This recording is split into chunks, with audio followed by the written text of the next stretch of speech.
Nolan Arenado, third baseman for the Cardinals, and now they trade to the Astros. The Bucks defeated the Oklahoma City Thunder in the season tournament. Four number one seeds were in the final four for the college volleyball playoffs. And two of those seeds advanced to the championship, which is taking place on Sunday. Indiana and Notre Dame just wrapped up not too long ago, college football playoffs. We'll be talking about the NFL MVP ladder this year, and Darby Allin, who Osprey had one of the best matches of this month. Welcome to Weekly Sports Talk with Ed, episode 25. We're gonna dive straight into the volleyball, as I mentioned. Number one Pittsburgh played number one Louisville. Nebraska played number one Penn State. So I'm getting to a recap, read over the notes I took for both of these games. Two really good games to decide who was going to the national championship for NCAA volleyball this year. So let's get into the first game, which was Pittsburgh and Louisville. First set, back and forth. Trinity Hooper, she had a really good game. Her name said a lot throughout this game.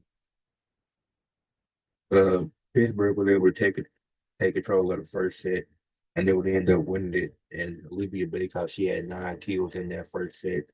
Had a really good set. And then Pittsburgh, they opened up the second set, a 7-2 run. Louisville was able to fight back. And then Louisville, they ended up winning the second set 25-23. So through the first two sets, it's tied. Both have been back and forth. Both teams have went on their runs to make the game competitive and keep it close. But then Charity Looper and Olivia Baycott, they went back and forth the entire game. That was the story of the game. And I'm going to get to their stats. And I'm going to get to that later. But yeah, Olivia Baycott, she had got her 26 kills at a game in the third set. It was tied 24-24 on the third in the third set. We had extra points. Then Louisville would win 29-27, a 9-1 back-to-back sets, and they're up 2 sets to 1. And they were down 23-20 in that set, but they ended up coming back and won it 29-27. And then Anna DeBeer, she had to lead the game with a ankle injury for Louisville, and she was able to come back to the bench. She didn't come back into the game because in that fourth set, Louisville was able to win 25-17, and they won three straight sets to advance to the national championship. And really, all these sets except for the fourth one were actually pretty back and forth and pretty competitive.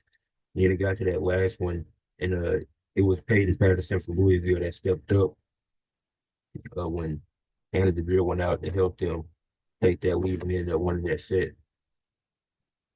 For Pittsburgh, Olivia Baycott, she finished with 34 points, 5 digs, 33 kills, and 2 assists. Uh, Emma Emma Kilka, she finished with 5 assists and 21 digs. Those was important standouts for Pittsburgh. For Louisville, like I said, Peyton Patterson, her stats, she only had 4.5 points or 4 digs and 2 kills, but she really stepped up in that fourth set when Anna DeBeer went out of the game, and she ended up having the game winning point to go to the national championship. And even Anna DeBeer in the time that she played, because she played most of the game, she had 16.5 points, 9 digs for 1 ace, so 14 kills. So she still had a really good game. Then the game that followed after that was Nebraska and Penn State. And this was a 5 set game. This game ended up taking 5 sets to decide a winner.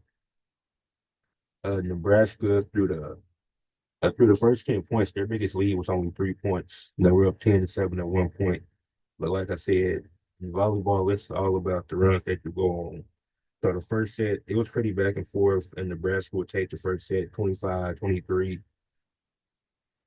Then get into the second set, and Nebraska just comes out the gate dominating. They're up 16-8 at one point in the second set, and it looked like, yeah, this might be a sweep. And that's definitely not what you want in the semifinals. But then they still tried. They tried a little bit to Penn State tried a little bit to battle back. They went on a run.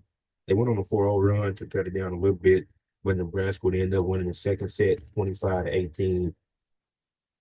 So now Penn State, they're down 2 sets to 0, but they're not giving up. They're doing all that they can. Lexi Rodriguez, she actually became first in Nebraska history for most digs all time, and she will see that in the thumbnail. So congratulations to her. But Penn State, they started their third set really solid, and they end up winning the third set 25-23, back and forth set, competitive, pretty much what it was. Then you get to the fourth set, and Nebraska is up 23-20 in this fourth set. But uh, they end up blowing it. Penn State wins 28-26, and it's tied 2 sets apiece. So now Nebraska lost back-to-back sets, and both times, both these sets they have lost by 2, and even one of them they led by 23. And I'm pretty sure they had 4 set points in that in that fourth set. So now it's tied 2-2, and that fifth set it only goes to 15.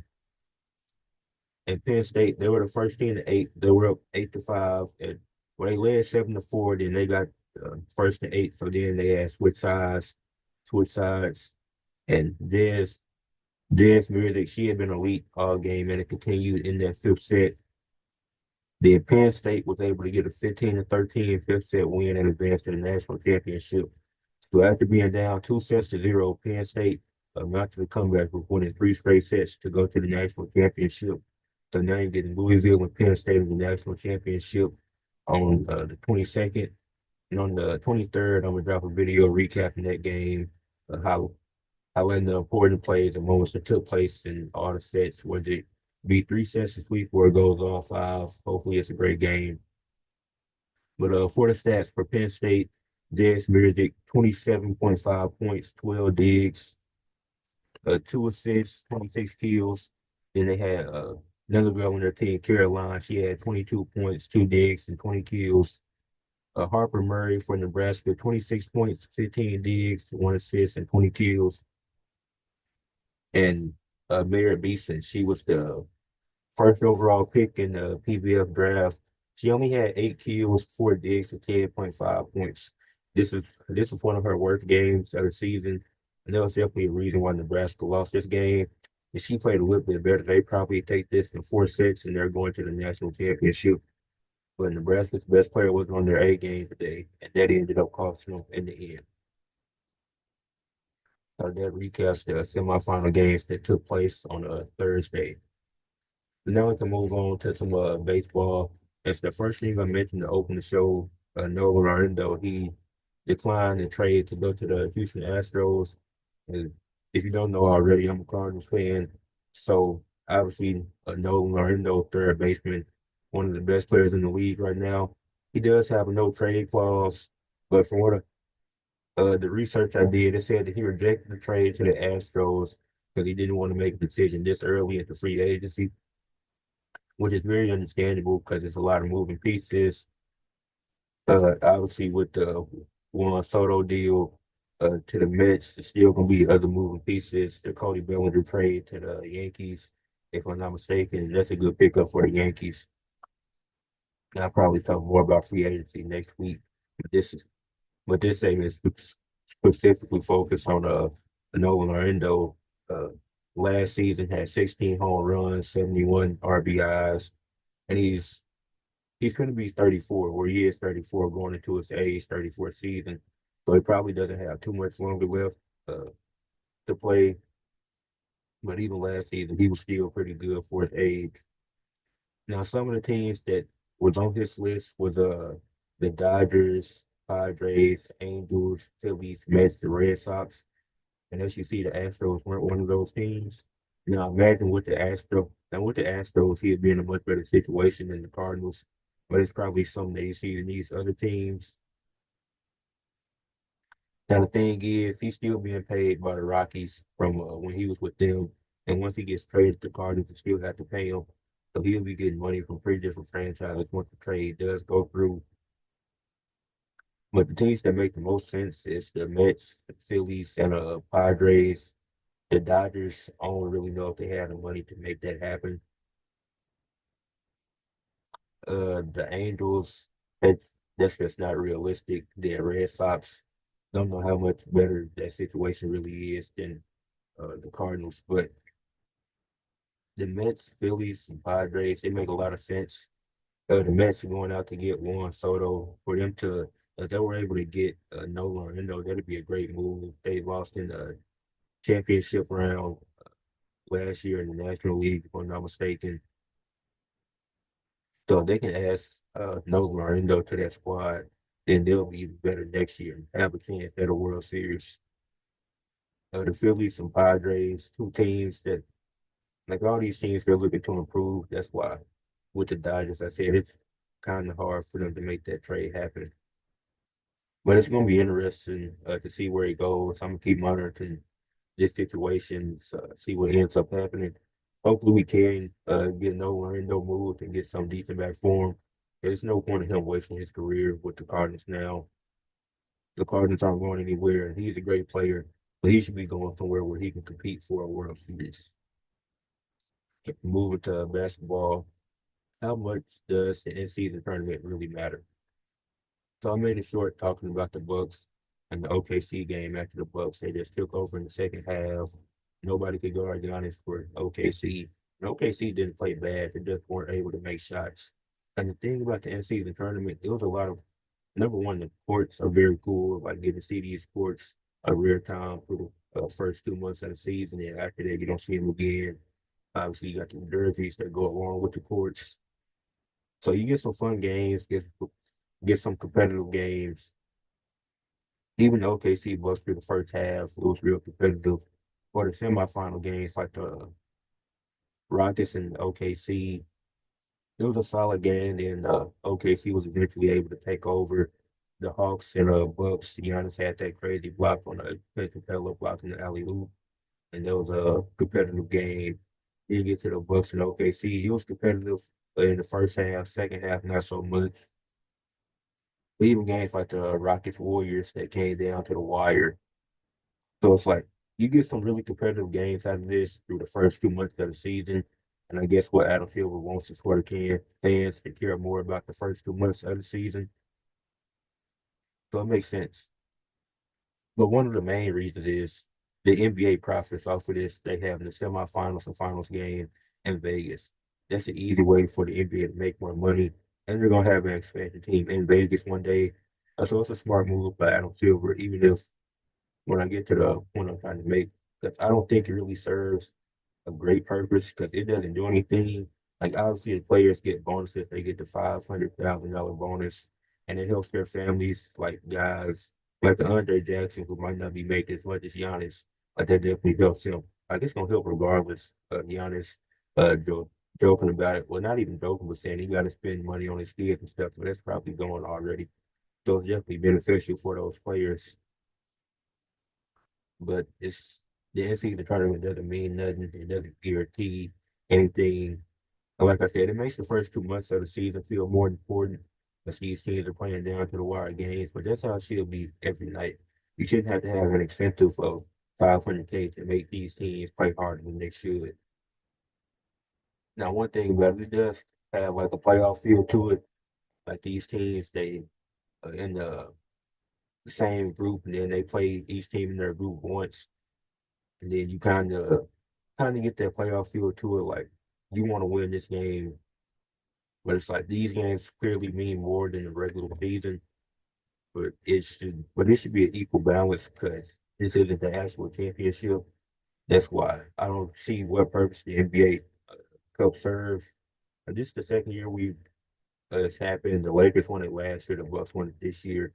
So Darvin Ham and Dorian Prince are 14-0 in the Cup. The only two humans to be able to say they did that. But yeah. But some other NBA stuff. Karl Anthony Towns returned to Minnesota and he dropped double 30 point, 20 rebound double double.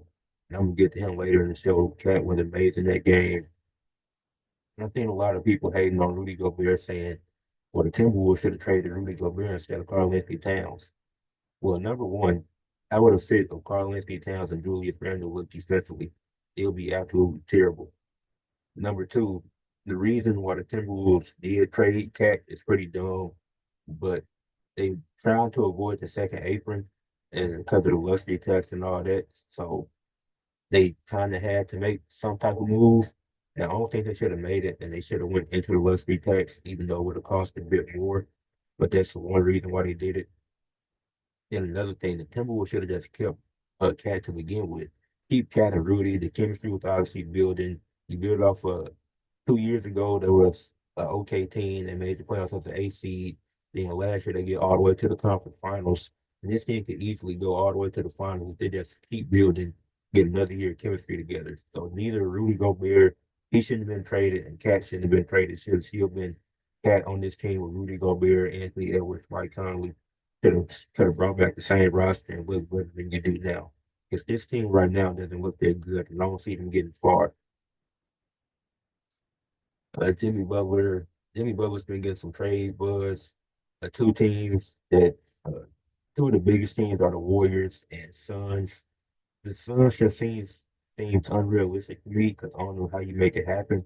Now it probably is a wave, but you're probably getting a lot of your roster, and you already don't have a lot of money to begin with having KD, Bradley Beal, and Devin Booker. So then if you get Butler,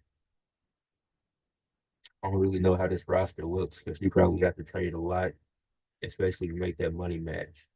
Then with the Warriors, I just think they had to give up too much to get Jimmy Butler. You have to give up Wiggins and Kuminga. That's a lot to give up for Jimmy, especially if he leaves after 1 year, because he is on the last year of his deal. So I don't see the Suns or Warriors being a realistic destination for Jimmy Butler to go. In the offseason, he's a free agent. He can do whatever he wants. But right now, I think it's hard for any team, especially one top team, to make a trade for a guy like Jimmy Butler.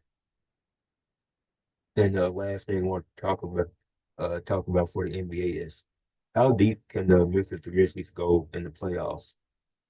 They just beat the Warriors by 51 last night, and they looked they looked dominant in that game. They made 27 threes, if I'm not mistaken. And yeah, so and then GG Jackson hasn't even played this season. So once they get G.G. Jackson back, that's only going to help their team. Like you got John, who was doing great. You got Jared Jackson, who's still at the DPOY level. You got Desmond Bain, who he hasn't been great this year, but he's picked it up recently. He's starting to get back into a rhythm of things. You got rookies like Zach Edey and Jalen Wills, who could both be on all rookie teams, already making impacts. Like this team is top. They have a top 10 defense and offense this year, and they're one of the scariest teams in the West, and nobody's really talking about it. But this Memphis team, if they're healthy, they can go really far in the playoffs. Like I didn't even mention some of the other guys like Salty Aldama, Marcus Smart, the guys of that nature that come off the bench, get in the game, making instant impact, whether that's making threes, playing defense, just being impactful. Like this Memphis team is really good. So this team is going to be dangerous come playoff time, especially if they're healthy. So then once DG Jackson come back, that only makes this team better. Moving on to college football, the first college football playoff game took place. It was Indiana and Notre Dame. And in my prediction video, I said Notre Dame would dog walk Indiana. And that's basically what it was for a good majority of the game. The first two, well, the first three plays, it was a punt, interception, and an interception. So that's how the game started off. And then after that sequence of what I mentioned, and I got my notes right here, Jeremiah Love rushed for a 98-yard touchdown. This is essentially a kickoff return. I wasn't expecting that. He ran for 98 yards. And then number 22 on Indiana, he was pretty fast. He almost caught up to him. But if he did, it would have been a flag because he had to go out of bounds because his teammate number 5 was in the way. But number 22, he could he could run. Like I said, Jeremiah Love, 98-yard touchdown to give Notre Dame a 7-0 lead. In Indiana, they had a lot of punch in this game. Indiana was a team that was averaging 43.3 points per game on the season, and they weren't really close to that today. Notre Dame ended up going up 14-0. Indiana would punt again. But then halftime, Notre Dame with a 17-3, they had two touchdowns and a field goal, and, all Indiana had to show for was a field goal. And this was the thing that I talked about in my predictions video, and this is what a lot of the analysts talked about. Like Indiana didn't play a very tough schedule. Their The only ranked opponent they played was Ohio State in a game that they lost 38-15. Excuse. And they had a pretty weak schedule most of the year, so I struggle to believe they stood a chance against Notre Dame. So then Notre Dame, it was a situation. It was a 4th and 8. And I'm kind of skipping over some parts because not a lot really happened. But it's 4th and 8, and they're finna kick a field goal, or at least it looks like it. Then Notre Dame goes into this weird formation. They run a play, and then they don't get it. But apparently, Indiana's coach had called a timeout. So then Notre Dame just kicked the normal field goal to go up 20-3. Indiana could have had a stop right there because it's going to be important for later in the game.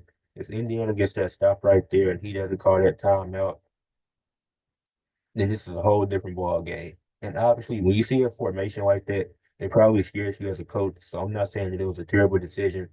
Hindsight is 2020. He was rushing down the field to call the timeout. He probably wanted to set something else up in case they did run that play. And if he didn't call the timeout, they don't get it. But it's not completely his fault. The team was already down 17-3. So the team should have been playing better too. But Notre Dame makes that field goal to go up 20-3. So then And then later in the game, Indiana was able to block Notre Dame field goal. But then, so it's 27 to, but yeah, they were able to block the field goal. But then Riley Leonard, he had a rushing touchdown that gave them the 27-3 lead. Indiana went down the field, scored a touchdown, and got a 2-point conversion to make it 11-27. They do an onside kick and they recover it because they got a pretty good bounce. Then they were able to get down the field and get another touchdown to make it 17-27. Tried the 2-point conversion, no good, so they had to do the onside kick. And this one also got a good bounce near the end of the game, but still, it Notre Dame was able to recover, and they won the game 27-17. Curtis, the quarterback for Indiana. He was 20 of 33, had 215 passing yards, two touchdowns, and one interception. Riley Leonard he was 23 of 32 threw for 201 yards, had one touchdown, had one interception. Jeremiah Love, his stats are a little inflated because of the 98-yard touchdown. So he finished the game with 8 carries, 108 yards, 13.5 average, and one touchdown. But if you take away that one carry, that touchdown, the 98-yard touchdown he had, that's essentially 7 carries for 10 yards.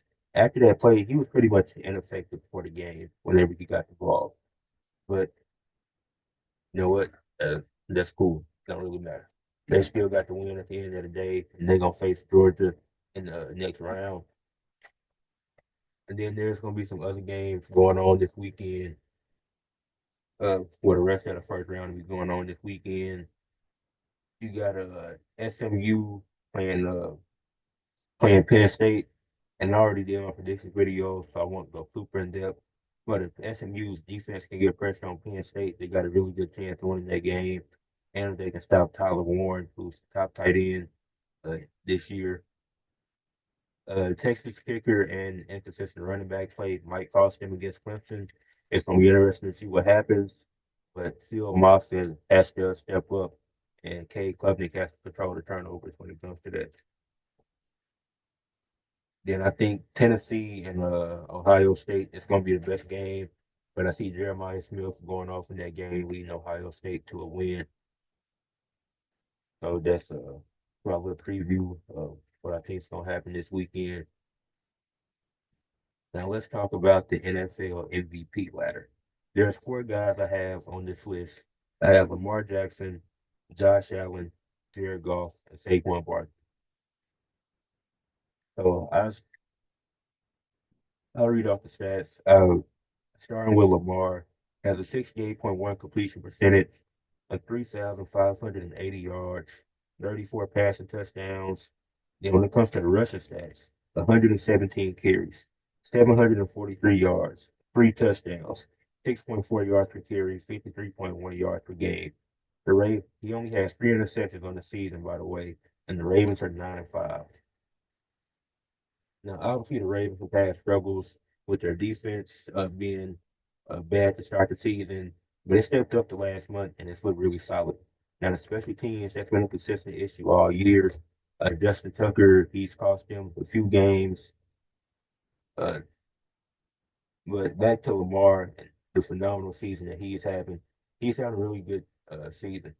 He's leading quarterbacks in yards per carry uh, and rushing yards per game. Now, Lamar always been a dual threat, been the best dual threat in the league. So it's nothing denying that Lamar can't do. He has multiple 5 touchdown games. Can't deny that he's had like the Raiders game that wasn't the best look early in the season. Not saying that was all on Lamar, like there was the Ravens as a whole. They had a 10-point lead, and 10 isn't a lot in the NFL. But to a team like the Raiders, who are pretty terrible, he shouldn't lose that game. But when he faced some of the top teams, like even the Chiefs game, he was pretty solid. Wasn't amazing, but he was solid in that game. Now the Bills game, he was phenomenal. And I'm gonna get to Josh Allen in a second. But yeah, like I said, he was phenomenal in that game. Obviously, he struggles against the Steelers, and he'll have a chance at redemption this weekend. See what he's able to do against the Steelers to see if he can finally get that win. Because Lamar, that's his one kryptonite. He struggles against the Steelers. But every player has that team that they just struggle against. Josh Allen, a 64.4 completion percentage, 3,395 yards, 25 passing touchdowns, and 5 interceptions, 91 carries, 448 rushing yards, 11 rushing touchdowns, 5.3 yards per carry, 34.6 yards per game. The Bills are 11-3. No, the last 2 weeks they've had Josh Allen has been amazing. Now the Bills defense gave up a lot of points. That's not what we're talking about today. But Josh Allen, he's looked amazing for the most part for most of the season. But he did have a bad game against the Ravens when him and Lamar went head to head. So I think this is still a matter, even though the Bills have 2 less losses. I think Lamar's been the better player this year. That's not to discredit Josh Allen because he's been amazing, and I can very well see the argument for if you have Allen as MVP. That definitely makes sense. He's been good. He's been amazing this season. He's also developed into one of the better dual threats in the league, and he hasn't made too many mistakes this year, limiting the turnovers. So that's a good sign for Josh Allen. Jared Goff, 71.4 completion percentage, 3,759 yards, 30 touchdowns, and 10 interceptions. The Lions are 12-2. I think out of the 4 guys I named, and I haven't got to the fourth one yet, but I think Goff has the lowest chance MVP right now. He'll be the fourth person on my list out of these 4 groups of guys, but I still feel like he has to be talked about with his impact with the Lions and what he's done this year. Now he has the most turnovers out of all these guys with 10 picks. He had the one game against the Texans where he threw 5, but the Lions were still able to prevail and win that game. And that's more of a team thing, but being 12-2, that definitely plays a factor and helps his case a little bit. Now he hasn't been better than Allen or Lamar, and if he has one more stinger, he's definitely out of it. But I think he's played well enough to still be in contention for the award at this point in the season. But I do have him last on my list.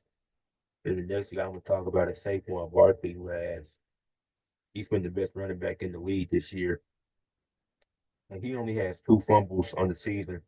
Uh, Out of 285 carries, he only has 2 fumbles. He has 1,688 yards, 11 rushing touchdowns, 5.9 yards per carry. He averages 120.6 yards per game. And when it comes to receiving, he has 31 receptions for 276 yards, 2 touchdowns, and the Eagles are 12-2 as well. And they're competing for the 1 seed.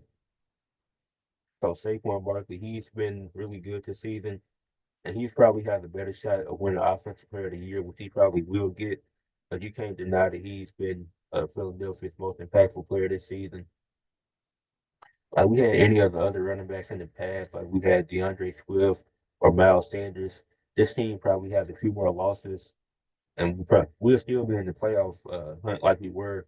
But Saquon Barkley completely shifted this team and turned them around. And Saquon is on pace to break the record for most yards in a season by a running back. He just broke Shady McCoy's Eagles all-time record for most yards in a season. And he could very real well get the record all time for running backs. So I feel like him having that historic mark and the Eagles being 12-2, and I really only had one bad game, which was last week, where he had 65 yards and the Eagles still came out with the win. And it wasn't even bad. He just didn't need to be used because of the way they were winning against the Steelers. But I think, well, for my MVP right now, my MVP will be Lamar. Runner up would be Saquon. A third, I would have Josh Allen. Then fourth, I would have Jared Goff. Like I said, all this could change after this weekend. Like if Goff has a stinker, then he's out of for sure. If Barkley has another game below 80 yards, he's probably out of it. I feel like Lamar and Josh Allen, they're gonna keep competing, but I do think Saquon should be second right now. And it's my list, so if you disagree, that's fine. Let me know in the comments what you think and who the NFL MVP should be right now. It's time to talk about some wrestling. AEW did their Holiday Bash. And like I said, I was saying last week, it didn't feel like a TV special with winners coming. The Holiday Bash, they did their thing on Dynamite. He started off with well, he really started off with what's his name, Jay White and Orange Cassidy. They were talking. Then Heyman, he kind of pressed him backstage because they got this big six-man tag team match coming up later in the show, and that's gonna be the main event. But we'll get to that later. We got to talk about Mercedes Moné versus Anna Jay for the TBS Championship. That was a fun match. Mercedes Moné's reign has been fun. I do wish now that Tony Storm is back on AEW television, it's gonna be interesting to see when she's going after the Women's World Championship. So it will be a tough spot to fit in Mercedes Moné, but I hope soon she's in the world title picture. But if she keep doing her thing with the TBS title, I can't complain. Like Jade Cargill, she brought a lot of relevance to that title. So having somebody like Mercedes Moné hold it and just do her thing with the title, that's been great. She's putting on good matches. One thing people always criticize AEW for is the stories, this and that. But they're putting on good matches consistently. Like this match was really fun. I enjoyed it. Mercedes Moné, she's a fighting champion. She's always wrestling. I know she got a match at the New Japan pay-per-view that's coming up against Mina. Probably won't be able to, probably won't watch that since I won't be tuned in to New Japan Pro. But if I can, I'll definitely watch the highlights of that match. Because Mercedes Moné, she's entertaining, and she's definitely one of the greatest women's wrestlers of all time.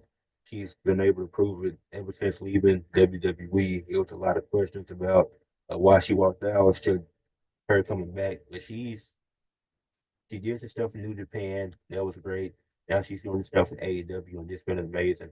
I think her reign can only get better from here.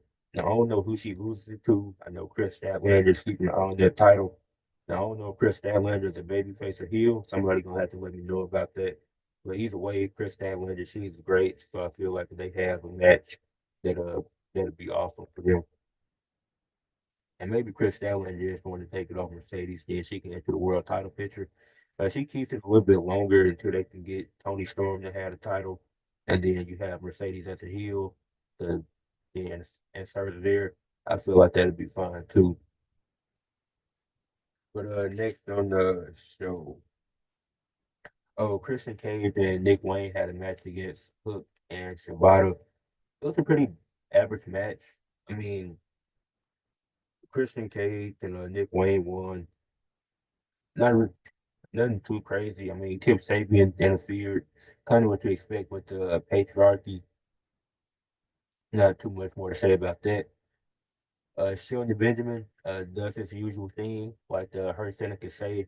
They like to hurt people. So Sheldon Benjamin put a hurting on the Beast Mortos, which I kind of feel bad for the Beast Mortos because in the Continental Classic he hasn't won a match yet, so that kind of supposed to be him. Hopefully he gets at least one win before the tournament's over. But the Continental Classic's been fun. It's been some upsets, been some great matches, and some of the matches I had missed. So I'm gonna have to go back and watch some of those. With Sheldon Benjamin, he put a hurting on the Beast Mortos, and it was a pretty good match. The Beast Mortos looked pretty good. MVP on commentary talking about Sheldon Benjamin like him play with his food. The Beast Mortos ain't somebody you should probably be doing that against. But Sheldon Benjamin was able to get the win, so that was cool. And then Ricochet, I'm so confused on what's going on with Ricochet. Like they did a thing, like when the Hurt Syndicate was out there talking before the Sheldon's match. Ricochet came out there and he was like, "Do y'all seen what I did to so and so to Brody King last week and how I got that win?" The MVP was like, "Yeah, we saw it. We definitely saw it." And then Bobby Lashley kind of held him by the neck. And then I don't know if it was when he was in the ring or when he was on commentary, the MVP was like, "We don't like no kiss ass." Like he trying to kiss up to us. He just needs to prove himself, and then if we want to, we'll consider adding to the group. Like MVP said, like he gave him the business card, but he don't want him and just trying to get on their bandwagon. Like he actually got to prove himself. Then Ricochet had a segment with Swerve, and it was really weird. Talking about how he didn't win the Continental Classic last year, how he's going to win it this year. You're not winning it. There's no chance that Ricochet wins this tournament. So, and these wrestlers keep getting in Swerve's face like he won't put them down. Exactly what happened to Max Caster is going to happen to Ricochet, trying to shut the Swerve strictly. Don't really make sense. These guys aren't credible enough to beat Swerve. Bobby Lashley, he was a credible opponent to beat Swerve. Max Caster, you're a tag team wrestler. You're not beating Swerve. Ricochet, you haven't been that guy since you were Prince Puma in Lucha Underground. You can't beat Swerve. So whenever they had that match, because I know it's gonna come at some point, Swerve was gonna win there pretty easily and dominate just like he did to Max Caster.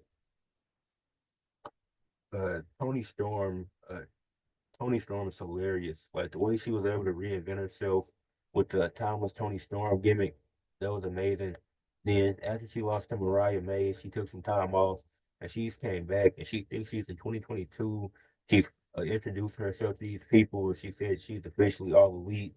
Like it's so funny what she's doing and it's so amazing how she's been able to reinvent herself. Like when they do the Mariah May feud again, it's gonna be so funny the interactions that they have because it's gonna feel so weird. But I love what Tony Storm is doing. I love that she's able to reinvent herself and just make things work. And obviously, this won't last forever, but for the time being, this is amazing. FTR, FTR, they did a video segment basically saying they aren't clear for the rest of the year. It's like how many days are left in the year? It's not that many days left in the year. What's the day? The 20th. It's like 11 days left in the year. So it's no point of you coming back. But then they'll be back in January and they want to face the Death Riders after they attacked them because uh they stopped them from putting some type of liquids in Orange Cassidy. So yeah, that challenge happened. And then the main event of the show was the Death Riders versus Jay White, Hangman Adam Page, and Darby Allin. And this can they coexist type match. This really felt pointless, but it was actually a pretty fun match. It was better than I expected. Hangman, he just wanted to fight Moxley, so that was really weird. I mean, I get it, but you're gonna get your chance at World's End to fight Moxley all that you want, no restrictions. It's gonna be a fatal four-way, no rules in play. So then he eventually leaves the match at one point, and then they done isolated. Well, they done took out Orange Cassidy. So for a good portion of it, Jay White is fighting 1-on-3, really 1-on-5. It's a 2-on-5 when Orange Cassidy eventually gets up and he's able to do some stuff and help out Jay White a little bit. Then as soon as Moxley gets in the ring, Hangman comes back out then attacks Moxley. So then Hangman and Jay White, they start arguing. And Orange Cassidy, he's the one that is alone in this 1-on-5 type situation. Now, towards the end, it wasn't like everybody was interfering. It's like Claudio and I forgot that Marina Shafir. It's not like they were interfering near the end of the match, but they had interfered in the middle of it. Then Orange Cassidy ends up eating the pin as they arguing. So they still arguing after it. But then the show pretty much that's how the show ends with them, Hangman and them and Hangman, Jay White, Orange Cassidy, they all just shoving each other. Then it ends up with the Death Riders attacking them to end the show, but then Marina Shafir and John Moxley they get out of there. But that's not the only thing. But it's one thing I'm missing from AEW, and it's the reason I saved this for last. Will Ospreay versus Darby Allin. That's the best wrestling match of December. That match was out. The Continental Classic brings you surprises, and that match was definitely a surprise. It was one of the best matches I've seen this month. And probably the best match since that Hell in a Cell match with Drew McIntyre and CM Punk. Probably the best match I've seen since that match. Just instant action out of the gate. Back, and I'm going into this match. I'm thinking, like, I love Darby Allin. I think it'll be a solid match, but I think Will Ospreay is going to win. But they put on an absolute banger. It was back and forth the entire time. As the longer the match went on, the more unpredictable it became. Like I'll probably go back and watch this match. That's how fun it was. Fun it was. I'll probably rewatch this match a few times. And then you get to the end of the match. Well, actually, not even the end. Uh, and let me see if I can find my notes for it because there was Will Ospreay. He hit a Styles Clash and he ended up hurting his knee. Yeah, and yeah, I ain't take too many notes of it because I had other stuff up. But yeah, the Styles Clash, that was insane. Him hitting it off the ring apron onto the floor. Then Osprey hitting the hidden blade and Darby Allin still being able to kick out. Then Darby Allin was actually able to get the win in this match. So it was like it was very surprising seeing Darby get the win in the Continental Classic. But it was a great moment for TV. It was a fun match. Back and forth action. There was a few no sales here and there, but they didn't go too crazy with the no sales. You know, that's the thing people complain about in AEW, but they didn't go too crazy with it. It was that match was a lot of fun to watch, and Darby Allin ended up getting the win. So wow, what a match! Now going to WWE, uh, yeah, that's how WWE felt this week. On Raw, you had the segment with CM Punk and Seth Rollins. Then you had actually before you be yeah, I stick to Raw before I get to that. Then you had the segment with CM Punk and Seth Rollins. It was cool to start the show, but it is 2 hours, so maybe save some of that talking until it's back to 3 hours again. Because it definitely takes time for some of the matches, and it feels like getting less matches each week. Braun Breaker defeated Littlewood Tyler. I thought the match was pretty decent. For the IC title, he retained. It was a cool match. New Day aren't allowed to enter the locker room. Rey Mysterio, he's basically telling them, like, we lost respect for y'all after what y'all did to Big E, so y'all can't come in here. The Miz, he's trying to run from the Final Testament, but Karrion Cross was like, you made a deal with the devil. You're not getting out of it that easy. So you're sticking with us and helping us with this Y6 feud. So you're going to challenge Dexter Lumis to a match next week. So this feud clearly isn't over. So that's a good thing to keep it going. Zoe Stark, she beat Raquel Rodriguez and Katie Carter in the triple threat match to advance in the women's IC title tournament. Uh, I'm surprised Raquel didn't win here, but I guess give it to Zoe Stark. I really wanted Katie Carter to win it just because I like her more than both of them, both Zoe Stark and Raquel as wrestlers. But Zoe is probably the most talented. But the thing is, Raquel, she's the enforcer bodyguard for Liv, so it doesn't make sense why she loses the triple threat match. And it was way too many Netflix ads on this Raw, which I'm gonna get to Netflix in a second and how they're promoting this Raw on Netflix. But it's way too many ads. Like we know it's going to be on Netflix. We don't have to be reminded all the time. And then the main event, the War Raiders finally defeated the Judgment Day for the tag titles. Finn Balor was going to try to use the chair, but then Priest shows up behind the barricade, holding the chair, and not allowing Finn to use it. War Raiders take advantage, they end up winning. Okay, that covers Raw. SmackDown. It started with the bloodline, Solo talking. He wanted to be acknowledged and talking about the tribal combat. He was like, leave your bloodline behind, and I'll leave my bloodline behind. It's tribal combat. We know interference is happening. Doesn't really matter. Drew McIntyre comes out there, and he was like, I took out Jimmy, I took out Jay, I'm going after Roman. Uh, what makes you think that I'm not going after you next? And he was like, take care of Roman, then I'll handle my business with you later. Then one one-legged, one big toe, Jimmy Uso came out there and started beating Drew up with a crutch. So Drew gets in the ring with three men, and the three of them all being crazy with uh, the Samoan werewolf, Jacob Fatu, the Tamatanga, who I don't even know how to describe, and Solo, who proclaims to be the tribal chief, and Drew steps in the ring with all three of them. But when Jamie comes out with a crutch, it has one big toe. He's running from Jimmy Uso. Makes a lot of sense. But then LA Knight, Apollo Crews, Andrade, they come out there because they're supposed to have a six-man tag team match against the Bloodline. And then they get to brawling. The match eventually starts. And then this match, it was going pretty, it was okay.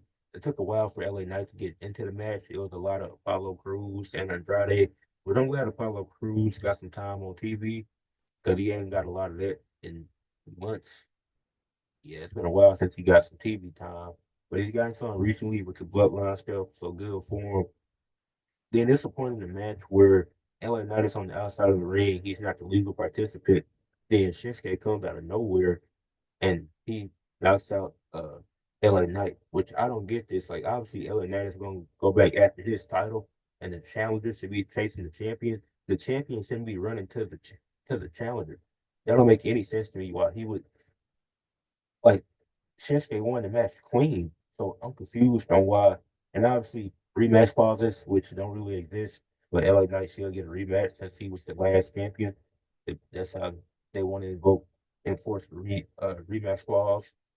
But it don't make sense why Shinsuke as the champion would be chasing the challenger, making him more upset. That doesn't make a lot of sense to me. Okay, Kevin Owens, he's the real WWE champion. They showed all the stuff they have in the Saturday night's main event. Showed a video package of him talking about how he's the real champion, this and that, how he has to win the Eagle title.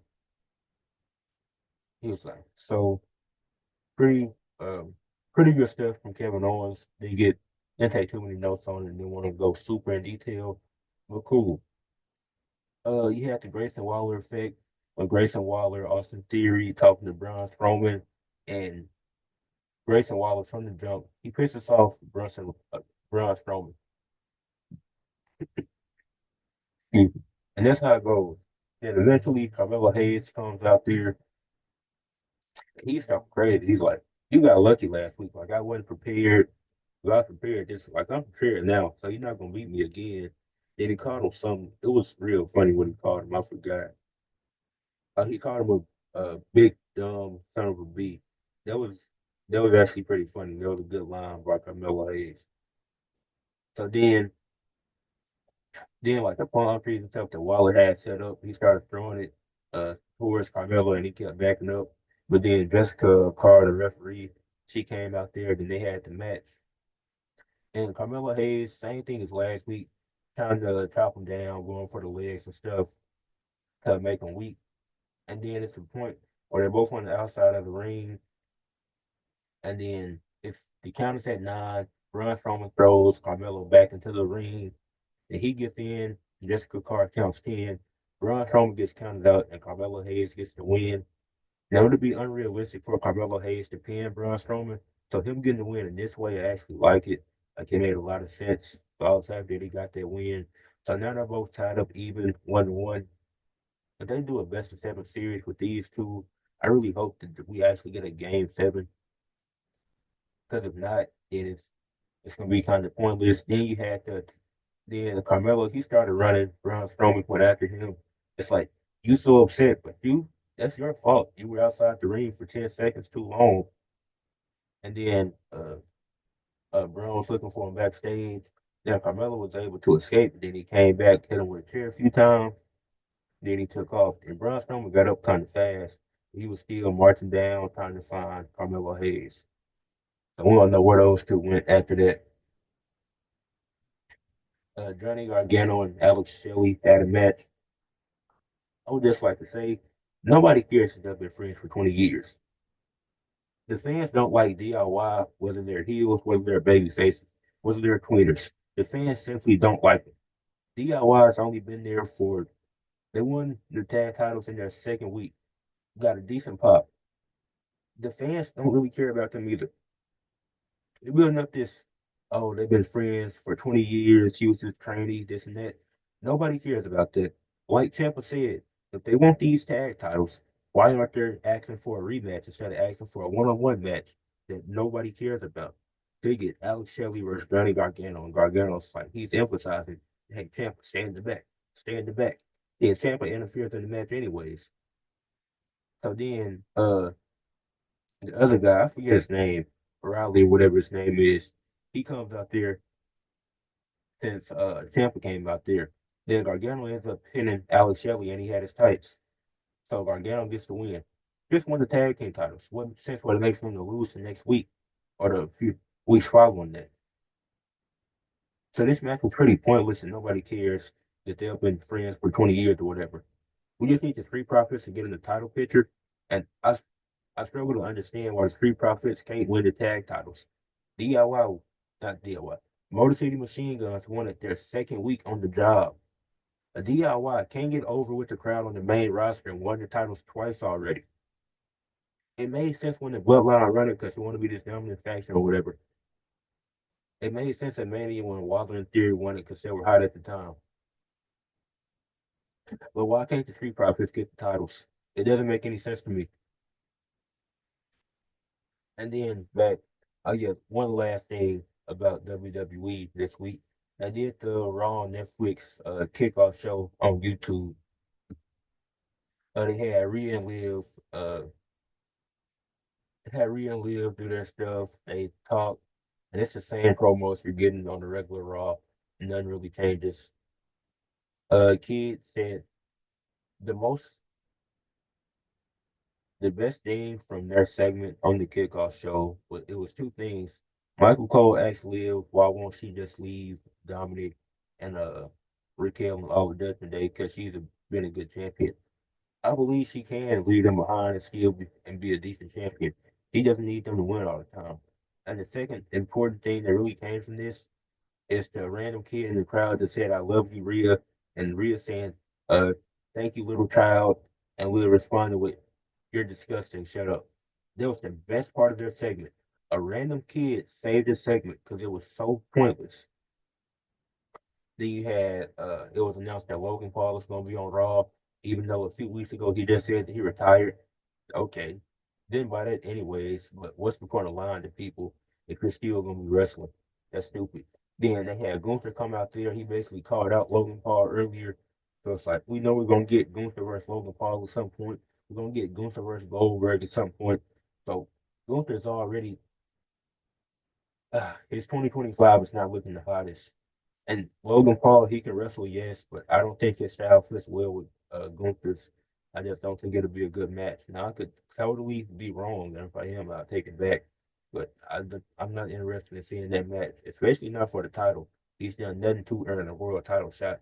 We already talked to Roman Reigns. He did nothing to earn that title shot, so he shouldn't just be getting world title shots because he's a celebrity. This is wrestling. You actually have to earn the shots that you get,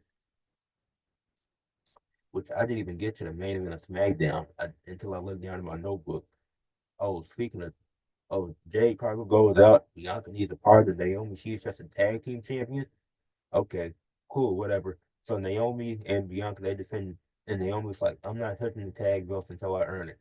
So cool. Naomi, Bianca, they had a match with Candice LeRae and Nia Jax, who's Nia Jax, a women's world champion.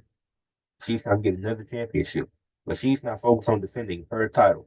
I don't care how weak the roster is. Find somebody to fight for your title. Start trying to go after other championships. You don't need the possibility of having more double champions because we've seen where that's gotten us. So you had the main event, and then it's at a point late in the match. Tiffany Stratton comes out there, and then Nia Jax asks for the briefcase. The ref catches her with it, and Nia Jax she gets busted open at one point. Actually, Naomi did a power bomb for Nia Jax and Bianca at a 450 slash. Candice LeRae broke it up. That was a pretty good sequence, and that's what busted open Nia Jax. And then Tiffany Stratton, she handed Bianca the briefcase. Not Bianca, she handed Nia Jax the briefcase, and she got caught by the ref, so she had to put it. Then Bianca, she kicked her and put her down. Then she did a dive onto her on the outside, take out Nia Jax. Then Naomi, she pinned Candice LeRae, and now Naomi feels like she finally earned the right to be the women's tag team champion, taking Jade's spot. So cool that happened. Bianca and Jade are your tag champs. Candice LeRae, Nia Jax, Tiffany Stratton all look disappointed. Nothing too much more to say. Back to the Netflix kickoff show. Sorry I'm all over the place, but I forgot totally about the main event until I looked down at my notebook. But back to the Raw Netflix kickoff show. Uh, oh yeah, Kevin Owens. That's where he started the thing of I'm the real WWE champion. He was like, "You guys have bad security, by the way. I just walked in here. Like that's amazing." But there was only certain wrestlers that were supposed to be there, and Kevin Owens wasn't one of them. So that was just amazing what he did. Then you had CM Punk and Seth. CM Punk he did a lot of talking. And Seth, he came out there, no microphone, got straight to business. Had a little shoving contest and Triple H and them, they had to break it up. Like, we can't do this right now. Wait till January 6th. And then I don't know what the main event is. I don't know. Seth and CM Punk is the main event, or Roman versus Solo and Tribal Combat is the main event. I'm so confused, but we'll find out when we get there January 6th. Now, moving on to the next topic. I feel like this is a big topic that I have to talk about, and it's what's the impact of technology in sports nowadays? Back in the 80s, 90s, when it came to anything, any sport like basketball, football, volleyball, anything like that, the replay system, the technology used, it wasn't as advanced as it is now. You have, like, when it comes to people making predictions, like, you have AI, you have all this stuff, the generators and stuff like the AWS. I'm trying to like it's other things that you can use, like the probability of teams winning in a football game. Like it'll show you that, and then they could draft, then they could shift drastically. Like a team might have a 77% chance to win a game in the third quarter with 6 minutes left, then they end up losing the game. So it's crazy how far technology has come in all sports. Like you look in basketball, like you had an instant replay, and then you have all these different camera angles and stuff. Like to see if a shot went off, like if a player got a shot off on time, or if it's still a few seconds left on the clock, or if it's no time left on the clock. Like I feel like uh, having technology advance this far is super important for all sports. And I think it's only going to get better. The instant replay system, I feel like in volleyball and basketball, like it can take a long time, but I think it's going to prove. Like you even see it in volleyball, like trying to make sure like they're able to zoom in to see get the ball hit the line or with the net violation, all this different stuff, and you have camera angles from so many different places. So it's like the impact of technology, like technology's only been a positive for sports. I don't think it's really no negative sides of technology when it comes to sports. Like the instant replays, it might take a while right now, but it's going to continue to improve, and I think it keeps improving. So you're going to see that progression. I think with you being able to get all these different camera angles, it makes it easier to do stuff, to analyze and see from different angles. Like you can see, um, especially when it comes to analyzing, like it's a football play, and you see, well, maybe if you went that way, but then a different angle could show you that was probably the right decision if you went up the middle instead of going to the right. Because if you go to the right, maybe the other team end up tackling him for a loss. So how far technology has come, it's just been amazing to see, especially with the adoption of the instant replays in certain sports, with the challenges. So I feel like technology is going to continue to improve, and I think it's only going to get better. Next topic for today, women's sports and gender equality is rising. So one thing I wanted to highlight on this podcast is how much women's sports has been impactful to the sports world, to fans, to women in general. And it's a few things I'm gonna talk about. First, since I talked about it earlier at the beginning of the show, volleyball, just seeing the transition and now the women volleyball have a pro league. They had a pro volleyball federation entering its second season. And if I'm not mistaken, it's another volleyball league that started up this year. I forget the name of it, but I did hear about it. So now it's been forever. Like women would have to go play overseas in different countries and still to play volleyball professionally. But now it's coming to America. So you have girls like Barry Beeson or Raven Colvin or Adam DeVere, who are some of the best volleyball players, and they can stay in America if they choose to go to these pro volleyball leagues. Like in the past, you had to go to these other countries and places to have a chance to play pro volleyball, but now you have professional women's leagues. That just shows you how far volleyball has come over the last few years and the progression that it's constantly taken. Olivia Baycock, Nora Sis, just other volleyball players from this class of girls that are going pro that I just listed. And there's going to be plenty of other girls rising. Like, as I mentioned earlier, Lexi Rodriguez becoming first in Nebraska Digs all time. So it only gets better from here, and it's going to continue to rise.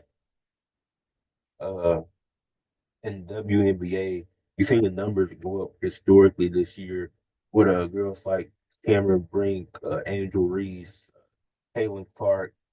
Then it's definitely some, and those are just some of the rookies in this class, but you still have people like Sue Bird or Candace Parker who are all-time legends and help build the foundation so these other girls can build off of that. Like a Sue Bird and like a women like Sue Bird or Candace Parker, like those are two of the greatest WNBA players of all time. Candace Parker, she one of the LA Sparks legends. Sue Bird, she was elite for the time that she played. So then with those two, you bring in women like Asia Wilson, who she's been elite for the Las Vegas Aces. She's a double-double machine, multiple-time MVP, one of the best defenders, winning a defensive player of the year, making all WNBA teams. Yeah, along with Sabrina Ionescu playing for New York, one of the best shooters, being able to be in a three-point contest with Steph Curry at the NBA All-Star break. You've never seen them before, so the WNBA keeps rising. And so you went from the era when you had Sue Bird or Candace Parker, then you had Asia Wilson and Sabrina Ionescu dominating. And while Asia Wilson and Sabrina Ionescu were still in the league, still playing at their peaks, still looking good, you have girls like you had a robbery of Caitlin Clark versus Andy Reese. Like every time those two play against each other, it's a must see TV. Like when Magic Johnson and Larry Bird played each other, or when John Cena or Randy Jordan had a wrestling match. Like you look at these, that's how you look at Angel Reese and Caitlin Clark robbery. Like going all the way back to college and then building that up to seeing them uh, this last season, them playing against each other, them both setting records like Angel Reese being one of the best rebounders, being a double-double machine, kind of showing shades of what Candace Parker was, just not as efficient as she was, and obviously they can improve. This just her rookie season, so I don't want to put that label on her. But the work that she put in and the fact that she had such an impact that if she was healthy to end the season, this team probably makes the playoffs. If you could tell she was missed, her, Kennedy Carter, and it was one more person I'm forgetting for the Sky. They were all out near the last few games of the season, which ended up costing them the playoffs. But it's just great to see that the WNBA market is rising, and a lot of credit does go to Caitlin Clark, but not all of it goes to her. Like the WNBA finals, it was fun to watch with New York being in the finals, them getting Brianna Stewart getting another championship. And that was fun to watch. The New York and Minnesota Lynx it was. Nafisa Collier bringing the Lynx all the way to the WNBA Finals, and they weren't even expected to finish that. They weren't expected to be this good of a team as they were this season. They were actually expected to be one of the worst teams or barely fighting for a playoff spot. And Nafisa Collier led them all the way to the WNBA Finals. Just another person that had to shout out. And then you got girls like Flade Johnson and Paige that are coming up in this next draft that are going to be bring even more attention to the WNBA. So the WNBA keeps rising, women's sports keeps rising. That's not all. You got to look at the stuff that Serena Williams did in tennis, being one of the greatest tennis players ever. Her and Venus also, she wasn't as good as Serena, but she was still a really good tennis player. I don't watch a lot of tennis, but if Serena Williams was playing, I'd check it out for sure. And she's one of the best ever to do it. Like I done read books and articles about all the stuff that Serena Williams done before tennis. Like I know, like early in her career, she dealt with racism from the fans. Like they felt like she shouldn't be here because of the color of her skin. She proved that she's one of the best, and you can do whatever you put your mind to, no matter what color you are, no matter what race, any of that. And then Gail Kim versus Awesome Kong in the early 2000s in TNA wrestling. I know I don't talk about TNA a lot, but that's one of the greatest women's rivalries ever. When you look at it, Gail Kim, Awesome Kong, like they were putting on consistent bangers. And a time in WWE where women's wrestling wasn't the best because they were really just trying to look sexy for Vince McMahon. That's really what it was in the early 2000s for WWE. So fans would go to TNA to just to see this feud with Gail Kim and Awesome Kong. Like this is one of the best women's rivalries. It's like they're not trying to sell their bodies or any of this. They're trying to put on consistently good matches, and they were able to do that with them both women getting an equal amount of wins, pretty much, and just uh, that helped propel TNA to where it is now. Like TNA doesn't have that rivalry. I don't see where TNA really goes, and the women of today don't see this rivalry happen. Like I'm pretty sure there's a lot of women that say this rivalry, and they're like, "Wow, this is amazing what Gail Kim and Awesome Kong can do." Like I feel like Gail Kim with her work, with her in-ring skill, her mic skills, her ability, her ability to elevate Awesome Kong. And I feel like her and Awesome Kong elevated each other equally. I think Gail Kim is a top 50 wrestler of all time with everything that she was able to do. And that's not the only women's wrestling rivalry I'm going to be talking about in the rise of women's sports. But you also got to talk about Medusa versus Sherry Martel in AWA and Japan's women's wrestling in the late 80s. Like these two, they really helped each other's careers get started. And they're both top 50 wrestlers all the time, in my opinion, too. And I'll be making the top 50 list soon. But they were both able to elevate each other. They were both good workers. They were hard workers. They were good wrestlers. And you got to think this is the late 80s, so it's not a lot that women are allowed to do. So they were in Japan putting on banger matches, training all the time. So they understood what they had to do to sell a crowd. And in the 80s, there's a little bit of trying to sell their bodies to make fans interested, but they were really focused on the wrestling aspect and putting on good matches, and they were able to do that. So I feel like if Medusa and Sherry Martel don't have that rivalry, we probably don't get Trish versus Lita. We probably don't get Becky versus Charlotte. Like there's something that had uh, get each one with motivation to get into wrestling, and I feel like those rivalries is one of the reasons feel like those rivalries definitely help propel some of the rivalries we get now. So, like I said, Medusa versus Sherry Martel and AWA, uh, that's that's been amazing. Seeing what wrestling was able to get us in the late '80s, and that probably helped what Bill Gil Kim and Awesome Kong having a really good rivalry that they had. Even look at Nikki Bella versus AJ Lee, that was a great rivalry. And I think it all stems from what Medusa and Sherry Martel did in the late 80s for all these women coming after them to see. So that's what led to some of the better rivalries in women's wrestling history. Like I said, Serena Williams, her being one of the greatest tennis players ever, encouraging young girls to play tennis or just play any sport and just be interested in it and do whatever you can. Like I said, Sue Bird and Candace Parker being two WNBA legends. Then you get two legends in the making in Aja Wilson, Sabrina Nescu, Brianna Stewart. Then you have these up and coming stars like Caitlin Clark and Angel Reese and all this other talent that's going to be coming into the league soon. You have volleyball getting professional leagues in 2024 or 2023. Like women's sports is rising, and it's amazing to see. And I hope it continues to hope that trend continues because everybody deserves a shot, everybody deserves a chance. So I'm just glad that the women are getting that chance now, and it just continues to rise. Now I have a very important question that I'm gonna answer. In what sport do you have the most pressure on you to win? Some people might say basketball because you're projected number one pick. You're a LeBron level talent or Wemby level talent. Like it's gonna be a lot of pressure on you, of course, yes.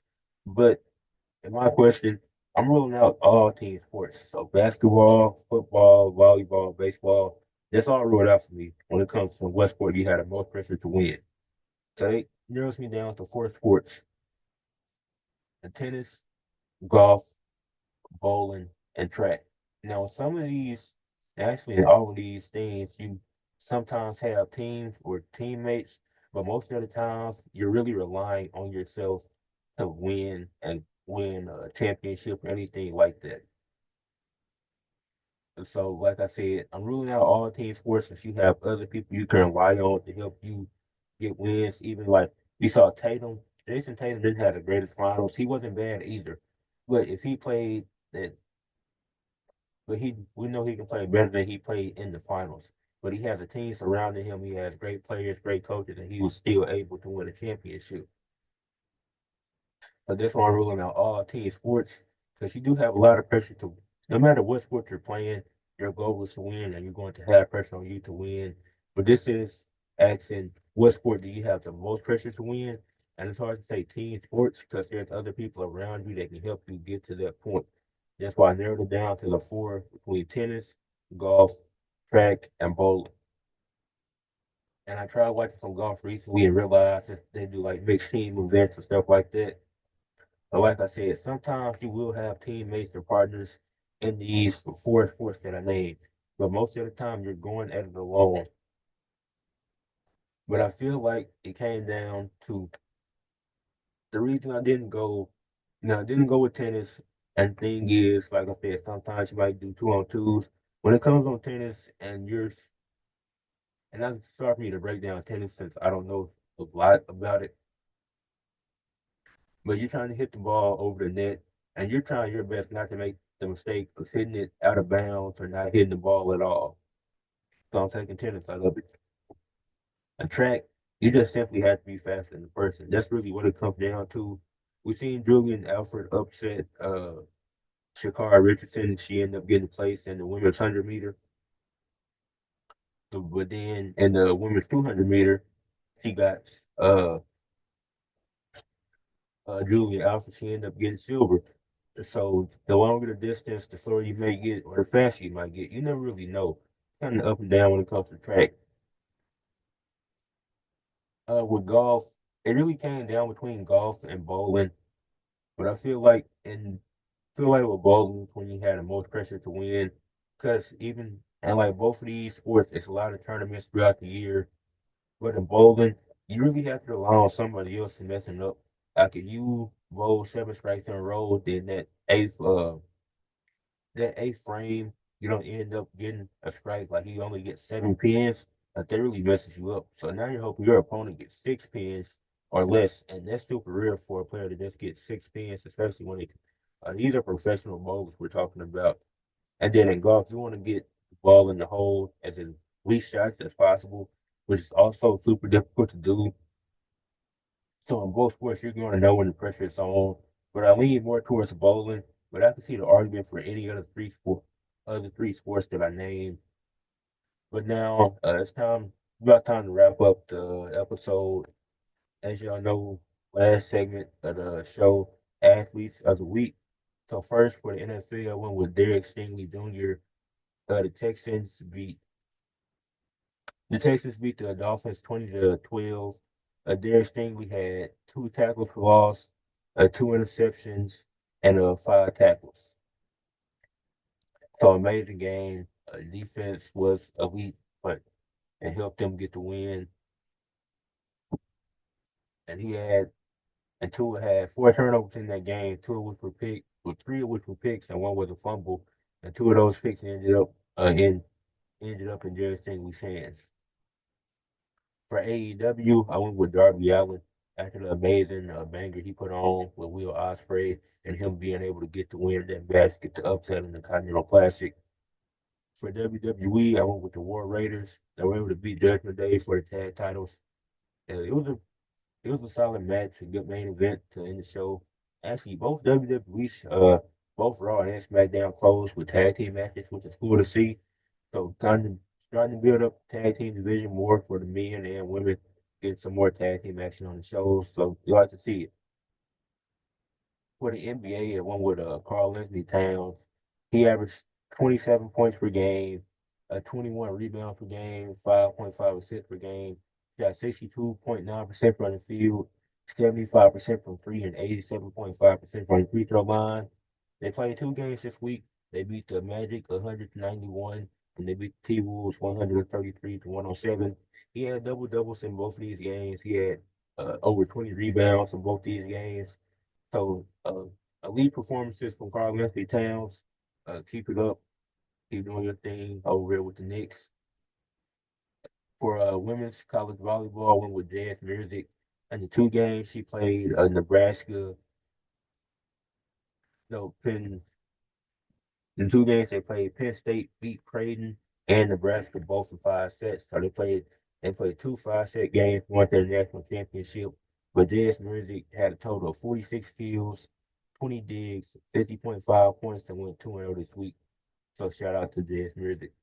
Then for college football, I actually ended up going with the receiver, Jordan Fashion. He had seven. Well, I went with the Notre Dame receiver, Jordan Fashion. He had seven receptions, 89 yards, and a 12.7 average. And Notre Dame beat Indiana 27-17. He might not have had a touchdown, but he was very impactful and important as to getting them into situations where they were able to score. So that's why I went with him for the college football this week. So that wraps it up for this edition of Weekly Sports Talk with Ed, episode 25. Make sure you leave a like on the episode, subscribe to the channel, and let me know your thoughts in the comments below. Peace.